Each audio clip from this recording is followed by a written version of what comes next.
আসসালামু আলাইকুম রহমতুল্লাহি ওয়া বারাকাতুহু। শুভ সকাল সবাইকে। সবাই কেমন আছেন? আশা করি ভালো আছেন। সকালবেলায় ফজরের নামাজ আদায় করার পরে আর ঘুমাতে পারি না। ফজর নামাজটা আদায় করার পরে মেঠো পথে দিয়ে হাঁটতে অনেক ভাল লাগে। বিশেষ করে এখন আপনার শীতের কিছুটা আভাস পাওয়া যাচ্ছে। কুয়াশার কিছুটা আভাস পাওয়া যাচ্ছে। ঘাস দিয়ে খালি পায়ে হাঁটার মজাটাই অন্যরকম। তো যাই হোক, আপনাদের মাঝে ছোট্ট একটা সূরা পাঠ করব। জানি না কতটুকু ভুল ত্রুটি হবে, ভুল ত্রুটি হলে ক্ষমা প্রার্থী। তো সূরা ফাতিহা পাঠ করব। যদি ভুল ত্রুটি হয় ক্ষমা প্রার্থী। আউযু বিল্লাহি মিনাশ শাইতানির রাজিম। বিসমিল্লাহির রহমানির রহিম। আলহামদুলিল্লাহি রাব্বিল আলামিন।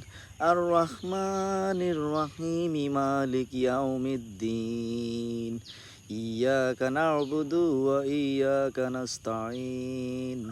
ইহদিনাস সিরাতাল মুস্তাকিম। সিরাতাল লাযিনা আন'আমতা আলাইহিম গায়রিল মাগদুবি আলাইহিম ওয়ালাদ-দাল্লিন। আমিন। আসসালামু আলাইকুম রহমতুল্লাহ।